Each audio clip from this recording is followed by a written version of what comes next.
Une autre journée difficile à la Cour d'assises spéciale de Paris. Pour la première fois, des images et des sons du soir des attentats du 13 novembre 2015 sont diffusés à l'audience.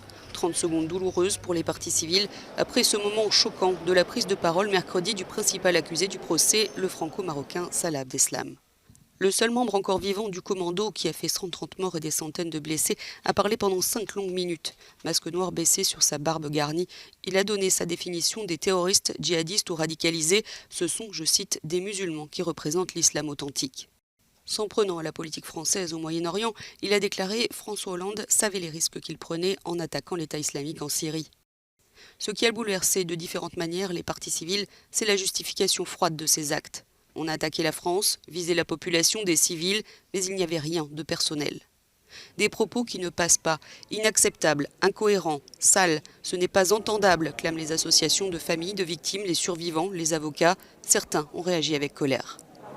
J'attends de lui répondre, j'attends de lui raconter ce que ça a été mon 13 novembre, ce que ça a été de voir des gens de mon âge mourir, sur moi notamment. Donc tous les jours, moi, c'est le 13 novembre en fait. C'est des personnes. C'est des gens qui sont là, qui ont été touchés. Et il est arrivé à détruire la vie des gens. Voilà, et détruire même des familles. Voilà ce que je pense de ça. Mais pour dire que je me suis attaqué à la France, c'est un moyen de fuir ses responsabilités, c'est tout. Et pour l'avocat de 70 plaignants, Mehana Mouhou, ce n'est ni plus ni moins qu'une justification de meurtre. Il met en garde le président de la Cour d'assises.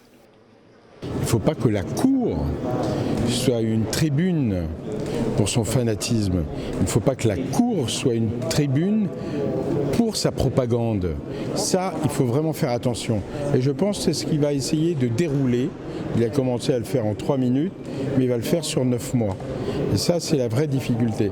Après, c'est à la présidence qu'à la direction du procès, c'est-à-dire au président, de savoir où et quand il répond aux questions légitimes et quand, effectivement, il fait de la propagande.